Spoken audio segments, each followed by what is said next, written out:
നമസ്കാരം. കലാകൗമുദി ഓൺലൈനിലേക്ക് സ്വാഗതം. നേമത്ത് ബി.ജെ.പിയുടെ സ്റ്റാർ മണ്ഡലമായ നേമത്ത് മത്സരിക്കാൻ കോൺഗ്രസ് ഒരു നല്ലയാളെ തേടുകയാണ്. നല്ലയാളെന്ന് പറഞ്ഞാൽ കഴിവുള്ള, ജനങ്ങളെ സ്വാധീനിക്കാൻ കഴിയുന്ന, പ്രത്യയശാസ്ത്രപരമായി കോൺഗ്രസിനെ കുറിച്ച് നല്ല അവബോധമുള്ള ഒരാളെ തേടുകയാണ് നേമത്ത്. സാധാരണ ഒരു നേതാവ് അവിടെ മത്സരിച്ചാൽ, കോൺഗ്രസിൽ നിന്ന് മത്സരിച്ചാൽ അവിടെ പച്ച തൊടാൻ കഴിയില്ലെന്നും മൂന്നാം സ്ഥാനത്ത് പോകുമെന്നുമാണ് കോൺഗ്രസ് നേതാക്കൾ വിലയിരുത്തുന്നത്. വി ശിവൻകുട്ടി CPM സ്ഥാനാർത്ഥിയായി നേമത്ത് മത്സരിക്കുമെന്ന് ഏറെക്കുറെ ഉറപ്പാണ്. ശിവൻകുട്ടിയോട് മത്സരിക്കാൻ പിണറായി വിജയൻ ആവശ്യപ്പെട്ടു എന്നാണ് നമുക്ക് മനസ്സിലാക്കാൻ കഴിയുന്നത്. ബി.ജെ.പിയുടെ സംസ്ഥാന പ്രസിഡന്റ് രാജീവ് ചന്ദ്രശേഖർ നേരത്തെ തന്നെ താൻ നേമത്ത് മത്സരിക്കുമെന്ന് പ്രഖ്യാപിച്ചു കഴിഞ്ഞു. അപ്പോൾ നേമത്ത് പറ്റിയ കോൺഗ്രസ് സ്ഥാനാർത്ഥി ആരാണ് എന്നുള്ള ചോദ്യമാണ് ഇപ്പോൾ ഉയർന്നു വരുന്നത്. ഫെബ്രുവരി 7-ാം തീയതി വി.ഡി. സതീശന്റെ കേരള യാത്ര തുടങ്ങുകയാണ്. അതിനു മുമ്പ് ഈ സ്ഥാനാർത്ഥികളെ കുറിച്ചൊരു ഏകദേശ ചിത്രം നേതാക്കൾക്കിടയിൽ ഉരുത്തിരിഞ്ഞു വരുമെന്നാണ് നമ്മൾക്ക് മനസ്സിലാക്കാൻ കഴിയുന്നത്. ഫെബ്രുവരി 27-ന് സതീശന്റെ യാത്ര അവസാനിക്കുന്നതോടെ സ്ഥാനാർത്ഥി നിർണയ ചർച്ചകൾ വളരെ സജീവമാകുകയും സ്ഥാനാർത്ഥി നിർണയം ആ ആഴ്ച തന്നെ ഉണ്ടാവുകയും ചെയ്യുമെന്നാണ് ഇപ്പോൾ പറയുന്നത്. അങ്ങനെ വരുമ്പോൾ നേമത്ത് ആരായിരിക്കും കോൺഗ്രസ് സ്ഥാനാർത്ഥിയായി മത്സരിക്കുക? നേമത്ത് ഒരു ദേശീയ നിലവാരത്തിലുള്ള ഒരു നേതാവ് മത്സരിച്ചാലേ ബി.ജെ.പിയുടെ മുന്നേറ്റത്തെ തടയാൻ കഴിയുമെന്നാണ് ഇപ്പോൾ കോൺഗ്രസ് നേതാക്കൾ വിശ്വസിക്കുന്നത്. ഏതായാലും ശശി തരൂരിന് നേമത്ത് മത്സരിക്കണമെന്ന് ആഗ്രഹമുണ്ടായി എന്നത് നേരാണ്.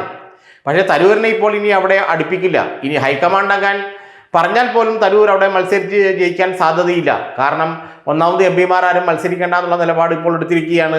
അതോടൊപ്പം തന്നെ തരൂരിനെ മത്സരിപ്പിച്ച് കേരളത്തിൽ കുഴപ്പങ്ങളുണ്ടാക്കാൻ യാതൊരു ആഗ്രഹവും കോൺഗ്രസ് ഹൈക്കമാൻഡിനില്ല. കാരണം തരൂർ മത്സരിക്കുന്നത് ഏതായാലും വെറുതെ ആകില്ലല്ലോ. മുഖ്യമന്ത്രി സ്ഥാനാർത്ഥിയായി മുഖ്യമന്ത്രിയാകാൻ വേണ്ടിയായിരിക്കും അദ്ദേഹം മത്സരിക്കുന്നത്.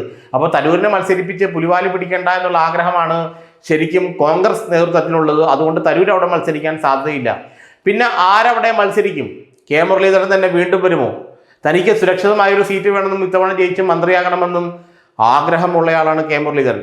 ഗുരുവായൂർ അടക്കമുള്ള മുസ്ലിം ലീഗിന്റെ ശക്തി കേന്ദ്രങ്ങളിൽ മത്സരിക്കാൻ അദ്ദേഹം വഴികൾ തേടുകയാണ്. ലീഗ് നേതൃത്വവും കെ മുരളീധരനെ മത്സരിപ്പിക്കണമെന്ന ആവശ്യം അംഗീകരിച്ചു കഴിഞ്ഞു. അതിനായി അവർ മണ്ഡലങ്ങളും ഒരുക്കി നൽകിയിട്ടുണ്ട്. ഗുരുവായൂർ അല്ലെങ്കിൽ വടക്കേ മലബാറിൽ ലീഗിന്റെ ശക്തി കേന്ദ്രങ്ങളിൽ എവിടെയെങ്കിലും മുരളീധരനെ മത്സരിപ്പിക്കുമെന്ന് അവർ പറഞ്ഞു കഴിഞ്ഞു. അതുകൊണ്ട് മുരളീധരനെ ഇനിയിപ്പോൾ നേമത്ത് പോയി വീരചരമം അടയാൻ ആഗ്രഹമില്ല. അപ്പോൾ ആരായിരിക്കും? ഏതെങ്കിലും ഒരു യുവ നേതാവായിരിക്കുമോ നേമത്ത് കോൺഗ്രസിന്റെ സ്ഥാനാർത്ഥി? അല്ലെങ്കിൽ പരിണിതപ്രജ്ഞനായ സീനിയറായിട്ടുള്ള നേതാവായിരിക്കുമോ?